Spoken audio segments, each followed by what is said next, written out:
ok? E não lhe vou tomar muito tempo, como lhe prometi no apelo que lhe fiz em vídeo. Quero-lhe fazer duas perguntas que são mais ou Sim, menos abertas. E uma delas tem a ver com a atualidade geopolítica, nomeadamente com o epicentro na Ucrânia e na Europa. Nas últimas. E também nos Estados Unidos, as últimas declarações de representantes do governo norte-americano, nomeadamente Peter Hegseth, que é agora o secretário de Estado da Defesa de Trump, ele já diz que é irrealista o retorno às fronteiras de 2014, pré-2014. O próprio Trump também já corroborou esta ideia. E a minha pergunta para si, que leitura faz? Então, os Estados Unidos deixam cair o projeto, o Project Ukraine, de décadas? Qual é a sua leitura desta situação?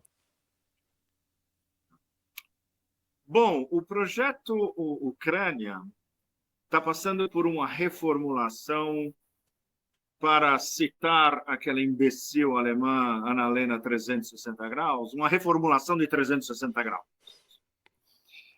Basicamente, a conta, a partir de agora, vai ser praticamente paga inteira pela Europa. Ou seja, no momento, há dois perdedores brutais do projeto Ucrânia. A Ucrânia como um todo, a população ucraniana e o extermínio indiscriminado de pelo menos uma, talvez duas ou três gerações de ucranianos, facilitada não só pela oligarquia que representa aquele ator de quinta em Kiev, mais os oligarcas em torno dele e mais os neonazis criados pelos oligarcas em torno dele. Ou seja, uma fração íntima da população ucraniana sacrificou uma parcela enorme da população ucraniana ao projeto Ucrânia, que é um projeto essencialmente americano e com contribuição extremamente forte da Europa, especialmente da Alemanha. E o outro perdedor absolutamente gigantesco, como se viu antes mesmo da Conferência de Paz em Munique, durante Munique e às margens, é a União Europeia e a OTAN. A gente não sabe que OTAN vai sobreviver a curto, médio e longo prazo. Se os chihuahuas raivosos, Polônia, os três cachorrinhos do Báltico, eventualmente a Romênia, vão ser a ponta de lança da nova OTAN, que é justamente o projeto original dos americanos. O projeto original dos americanos para a nova OTAN era Londres, Varsóvia, os chihuahuas do Báltico e Kiev. Então, uma parte desse projeto já desabou completamente, mas sobra, o que é muito perigoso. Os raivosos ingleses, que têm um complexo de inferioridade em relação à Rússia, que vem de séculos, não de décadas. Varsóvia, evidentemente, com aquele bando de poloneses, e todos almejariam a ser subepígonos de Zbigniew Brzezinski, e os chihuahuas do Báltico, que são como, na verdade, são mosquitos, né? Isso é um enorme perigo, porque qualquer coisa que se decida entre Trump e Putin, assumindo que já deva haver o primeiro encontro face a face em Riad, no final de fevereiro, e essa é uma reconstituição histórica extraordinária. Riad é a nova Reykjavik. A gente lembra de Reykjavik na época das cúpulas da Guerra Fria entre os americanos e a União Soviética.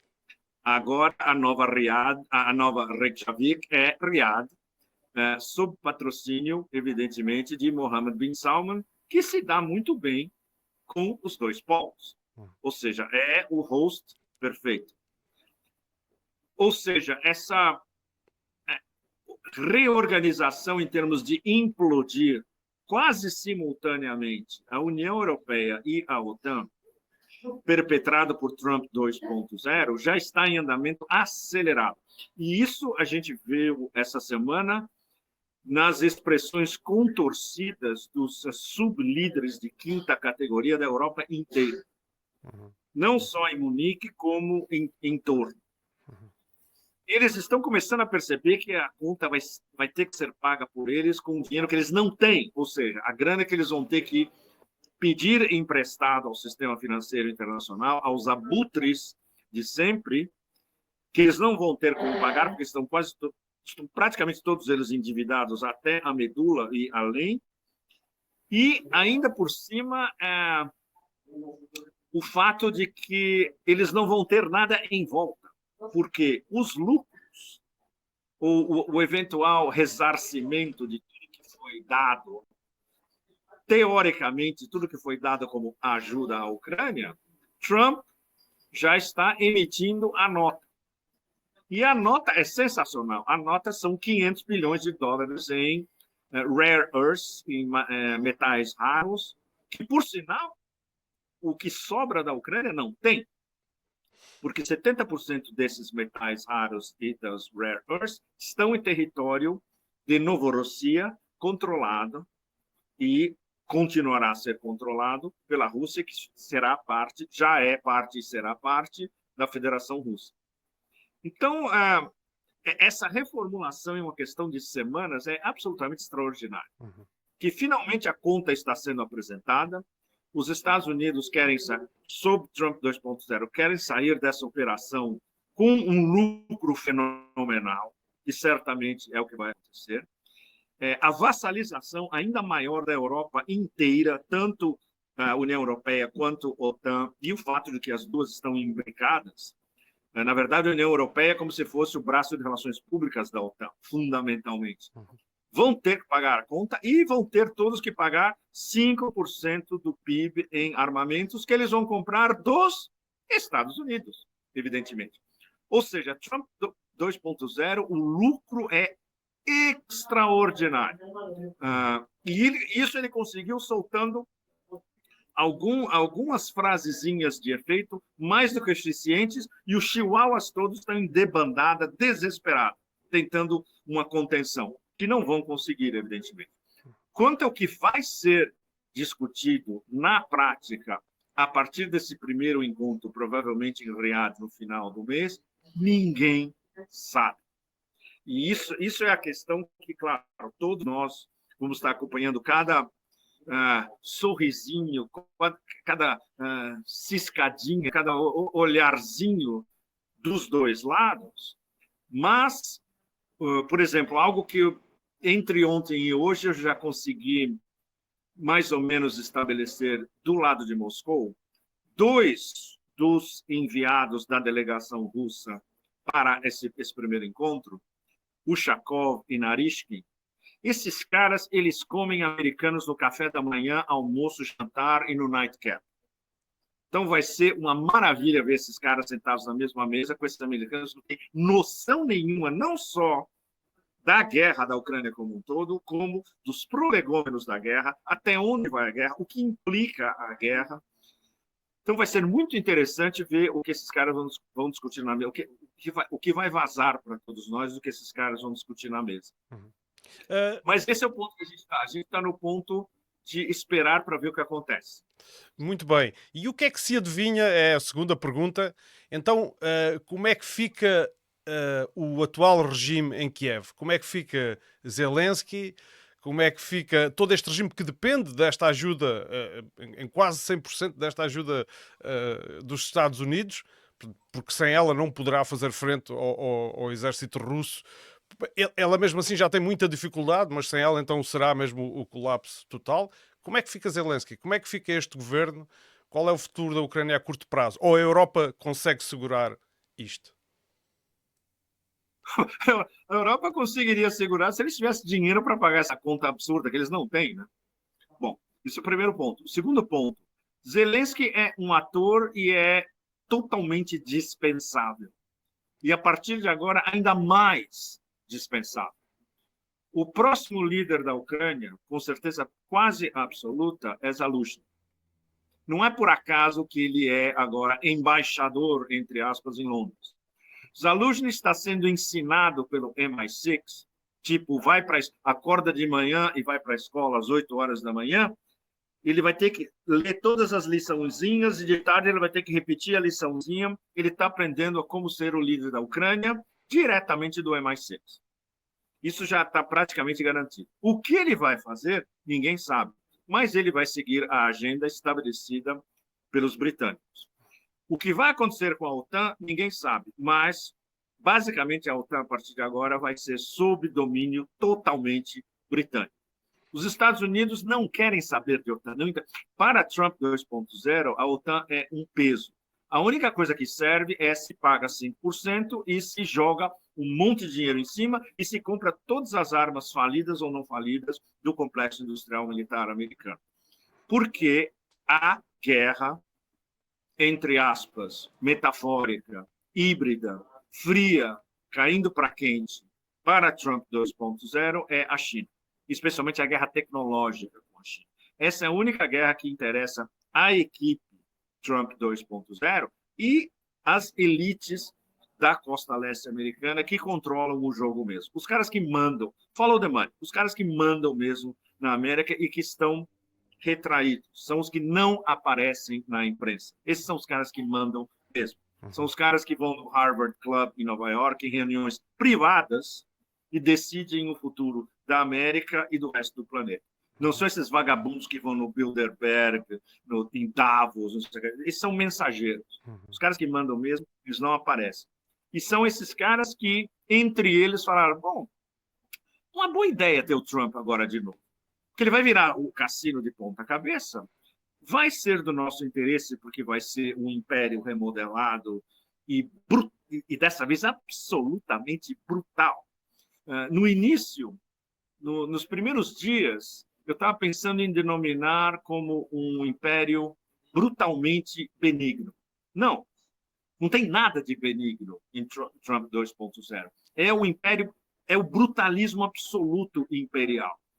E com as áreas de influência muito bem delimitadas, pelo menos até agora. Trump nem fala de África, porque ele sabe que os Estados Unidos na África é um buraco, é um beco sem saída. Não adianta nem tentar eles tentarem uma que seja um contraponto aos chineses e ao soft power da Rússia. É o hemisfério ocidental, como é definido pelo Departamento de Estado, ou seja, a América Latina inteira. E eles não podem perder a América Latina de jeito nenhum. Ou seja, as guerras híbridas contra atores fundamentais na América Latina vão ser uma paulada durante Trump 2.0. E os vassalos europeus, que aí isso é facílimo. Trump consegue controlar os vassalos europeus soltando 2 ou 3 adjetivos. E os ratos correm para todo lado, porque eles não sabem nem como reagir. Isso é muito fácil. Vai ter que pagar. Ou seja, vai ter que pagar não só Ucrânia, como outras aventuras, eventualmente, como na guerra comercial que ainda não começou. Ou seja, Trump 2.0 ainda não soltou tarifas contra a União Europeia. Vão vir inevitavelmente e logo. Ou seja, controlar a União Europeia e a OTAN é muito fácil do ponto de vista de Trump 2.0. Aí entra o X da questão, que é a área por excelência do século XXI, que é a Eurásia como um todo, com seus diversos atores principais, especialmente 4 BRICS. A gente pode dizer que são os 4 BRICS mais importantes. Rússia, China e Índia, o que a gente chama de Triângulo Primakov, originalmente, e o Irã. Não é por acaso que Trump não está atacando diretamente nenhum deles, porque ele sabe que aí já está num nível que só adjetivos e só reality show não é suficiente. Isso ele está guardando para mais tarde, quando, por exemplo, começarem pacotes de sanções extras contra os chineses. Com a Rússia, ele quer um diálogo. Por quê? Basta ver essa observação de alguns dias atrás, que foi tão cristalina, porque, sem desvelar, ele desvelou a sua estratégia. Primeira coisa, ele diz, Os BRICS estão mortos. Todo mundo sabe que é uma estupidez absolutamente cósmica. Segunda coisa que ele diz, eu quero trazer a Rússia de volta ao G7, transformar o G7 ao G8 anterior. E terceiro, que é, juntando 1 mais 2, ele quer separar a Rússia da China, a parceria estratégica Rússia-China, para enfraquecer a China, sem enfraquecer a Rússia, mas separando os dois, que com isso ele vai enfraquecer a liderança dos BRICS. Então a gente já sabe, na verdade, qual é a estratégia dele a curto e médio prazo, anti-BRICS, anti-China, tentando usar a Rússia. O problema é que os russos sabem exatamente que essa é a estratégia. E problema ainda mais sério, a parceria estratégica Rússia-China é um muro de ferro mesmo, é impetrável. E é isso que ninguém nos Estados Unidos, no complexo industrial militar, no Deep State, no Beltway, seja onde for, nos academias, think tanks, todos esses não perceberam ainda e se recusam a entender. Então vai ser um trabalho de Sísifo de Trump 2.0 impedir a ligação Rússia-China. Não vai funcionar. Por isso que ele está se concentrando no que é fácil. O que é fácil? Dominar o hemisfério ocidental, a América Latina inteira, vassalizar a Europa ao infinito, obrigar os europeus a pagar a conta de seja o que for, e, por que não, no meio do caminho, tentar anexar a Groenlândia, Canadá, Canal do Panamá, o que for mais. Porque é aumentar a base de recursos do Império. O Império precisa de... o excepcionalismo e o expansionismo do Império requer áreas onde eles podem controlar que tenham óleo, gás, minerais importantes, água, etc. Então, Canadá e Groenlândia entram perfeitamente, e não é por acaso que são territórios da OTAN, do que eu chamo de otanistão, tanto a Dinamarca quanto o Canadá. Do ponto de vista do Trump, são vassalos, então ele pode ir lá e pegar o que ele quiser, do jeito que ele quiser. Então, esse talvez seja um resumo para a nossa audiência de como o novo brutalismo está reconstituindo o sistema de relações internacionais. E, ao mesmo tempo, com o início de uma possibilidade de negociação sobre a Ucrânia, é o enterro definitivo da regra do mundo... Rules-Based International Order. Ordem internacional baseada em regras. Tudo que veio até 3 semanas atrás está sendo enterrado agora. E eu estou falando com você diretamente do X da questão que enterrou a ordem internacional baseada em regras, mesmo antes da ascensão do poder de Trump. Eu estou falando para vocês de Donetsk, do solo negro de Novorossiya, e é aqui que a ordem internacional baseada em regras veio e morreu. É verdade, e é um território que eu também já conheço, estive aí num passado recente. Senhor Pepe Escobar, eu tinha muito mais para conversar consigo, mas eu sei que o seu tempo é curto. Se me permitisse só uma pequena... Nós temos que acordar às 5 da manhã amanhã. Sim, eu compreendo, eu compreendo. Eu vou-lhe só fazer uma questão mais concreta, que tem a ver precisamente com o território onde se encontra e, portanto, e com as fronteiras atuais na Ucrânia. Acha que os Estados Unidos vão obrigar... Porque a retórica da Europa é que é inaceitável aquilo que se está a cozinhar entre Trump e Putin. Acha que os Estados Unidos vão mesmo delinear, juntamente com a Rússia, a nova fronteira da Ucrânia? Olha, seriamente, nós ainda não sabemos, nenhum de nós sabe. Os únicos que podem saber o que os americanos querem, Trump e talvez 2 ou 3 em torno do círculo. Talvez J.D. Vance, o vice-presidente, saiba. O resto da delegação talvez nem tenha os detalhes ainda do que Trump realmente quer propor. Do lado russo, eles estão muito tranquilos, porque eles estabeleceram tacitamente, desde junho do ano passado, quais são as condições da Rússia.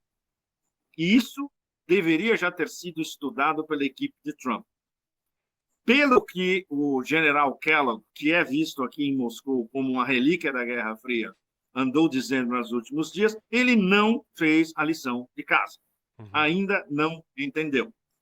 Então, a gente espera que, por exemplo, o Witkoff, que vai estar em Riad, que talvez seja o membro mais importante da delegação americana, ele pelo menos tem uma noção do que os russos propuseram como as bases para o início de um diálogo.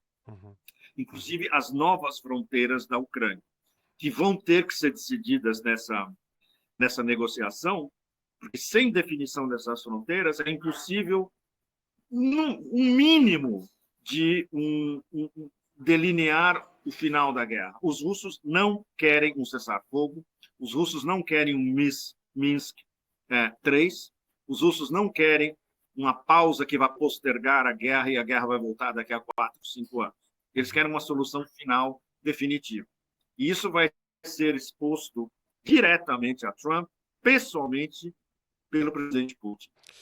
Muito bem, Sr. Pepe Escobar, eu agradeço imenso a atenção que concedeu a este canal. Gostava só também de lhe dizer que este canal pertence a um núcleo, a um grupo de outros canais de língua, todos em língua portuguesa, que é a Convenção Multipolar de Canais, e em nome deles também agradeço e espero que podermos contar consigo num futuro para futuras conversas destas, sempre que arranje um pouco do seu tempo, porque o nosso auditório agradece. Um grande abraço a vocês todos, um grande abraço a Portugal e à diáspora lusófona no mundo inteiro. Muito obrigado. Prazer é todo meu. Muito obrigado e até à próxima. Tchau. Tchau, tchau.